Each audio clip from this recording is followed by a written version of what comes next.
नमो नमः साथियों, कैसे हैं आप सब। आप सबका अध्ययन बहुत ही समीचीन चल रहा होगा, ऐसा मुझे विश्वास है।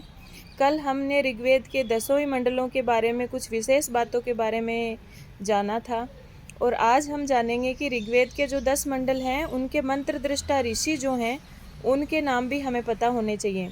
मंत्र दृष्टा का मतलब उन मंत्रों को, जो उन मंडलों के अंदर जो मंत्र हैं उनको उन ऋषियों ने देखा है, उनका अध्ययन किया है और उनका वर्णन किया है। मतलब मंत्रों को रचा तो किसी और ने है। मंत्र तो, वेद तो अपौरुषेय हैं। मंत्रों को लिखने वाले वो ऋषि नहीं है, बल्कि उन मंत्रों को देखने वाले वो ऋषि हैं। तो किस मंडल का ऋषि कौन है, ऐसा हमें देखना है। जैसे ऋग्वेद का प्रथम मंडल है, तो प्रथम मंडल के बहुत सारे ऋषि हैं, तो सबके नाम आपको याद होने चाहिए, क्योंकि कोई भी एक नाम परीक्षा में आ सकता है, या निम्न में से कौन सा ऋषि ऋग्वेद के प्रथम मंडल से संबंधित नहीं है, ऐसा प्रश्न भी पूछा जा सकता है। तो इसके बारे में एक ट्रिक है जिसके आधार पर भी आप याद कर सकते हैं। जैसे हमें हमारे सर ने इस तरह से याद करवाया था कि ऋग्वेद के प्रथम मंडल के ऋषि, मैं दीर्घ मधुमक्खी हूँ पर गो को अगस्त में खाऊंगी। मैं दीर्घ मधुमक्खी हूँ पर गो को अगस्त में खाऊंगी। मैं से मेधा तिथि, दीर्घ से दीर्घतमा, मधु से मधु छंदा और गो से गौतम, पर से पारासर और अगस्त से अगस्ते। तो ये सारे ऋषि कौन कौन। मैं दीर्घ मधुमक्खी हूँ, गो को अगस्त में खाऊंगी, मेधा तिथि, दीर्घतमा, गौतम, पारासर और अगस्त्य, ये सारे सारे ऋषि। पारासर, पर से पारासर हो जाएगा, गो से गौतम हो जाएगा, मधु से मधुचंदा हो जाएगा। तो इस तरह से कितने ऋषि, 6 ऋषि प्रथम मंडल के हो गए। कौन कौन से। मेधा तिथि, दीर्घतमा, मधुचंदा, गौतम, पारासर और अगस्त्य। इस तरह से ये 6 ऋषि ऋग्वेद के प्रथम मंडल से संबंधित हैं। फिर आपको पता है कि ऋग्वेद के दूसरे मंडल से 7वें मंडल तक वंश मंडल कहलाते हैं, और उन वंश मंडलों के ऋषि और उनके वंशज वो सारे मतलब उन मंडलों के मंत्र दृष्टा ऋषि हो जाएंगे। तो दूसरे से 7वें मंडल तक जो ऋषि हैं उनके बारे में आप ऐसे याद कर सकते हैं। घृते विश्वा अभाव है। क्या याद करना है। घृत में विष का अभाव है, घृते विश्वा अभाव है। तो दूसरा मंडल है उसमें घृते से हो जाएगा घृत समद। तो दूसरे मंडल के ऋषि कौन हो गए। घृत समद। ठीक है। तीसरे मंडल के ऋषि विश्वा, तो विश्वामित्र। तो तीसरे मंडल के ऋषि कौन हो जाएंगे। विश्वामित्र।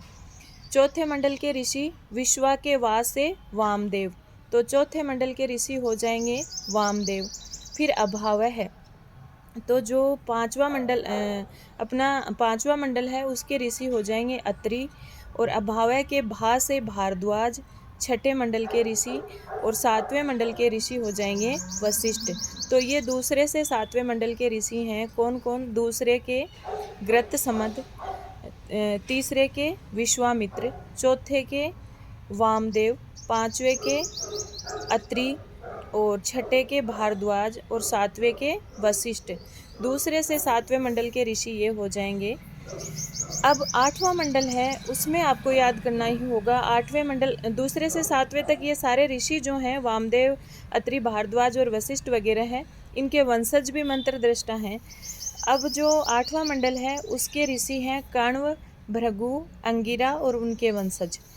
और जो नवम मंडल है वो आपको पता ही है। नवम मंडल जो है वो सोम या पवमान मंडल कहलाता है। तो इसकी ऋषि भी सोम है, देवता भी सोम है। इसके बाद में जो 10म मंडल आता है, 10म मंडल में जो ऋषि हैं वो इंद्र, इंद्रायणी, सची, कामायनी, विमत, त्रित, श्रद्धा, ये सारे के सारे 10वें मंडल के ऋषि हैं। ठीक है। तो ये ऋग्वेद के प्रथम मंडल से लेकर 10वें मंडल तक के ऋषि हैं, जिसमें प्रथम में आपको याद रखना है मैं दीर्घ मधुमक्खी हूँ, गो को अगस्त में खाऊंगी। मैं से मधु छंदा, दीर्घ से दीर्घतमा, मेधा तिथि, मधु से मधु छंदा, मैं से मेधा तिथि, और गौतम, पारासर और अगस्त्य। दूसरे से 7वें तक घृत समद, विश्वामित्र। घृत से क्या याद करना है। घृत समद। और विश्व से विश्वामित्र, चौथे के वामदेव, 5वें के ए से अत्रि, भा से भारद्वाज और अपने 7वें मंडल के ऋषि हैं वशिष्ठ। इस तरह से 8वें के कर्ण, भृगु, अंगिरा और 9वें के सोम या पवमान और 10वें के इंद्र, इंद्रायणी, सची, कामायनी, विमत, त्रित, श्रद्धा, ये सारे के सारे ऋषि हैं। ठीक है, धन्यवाद। जयतु संस्कृतम जयतु भारत।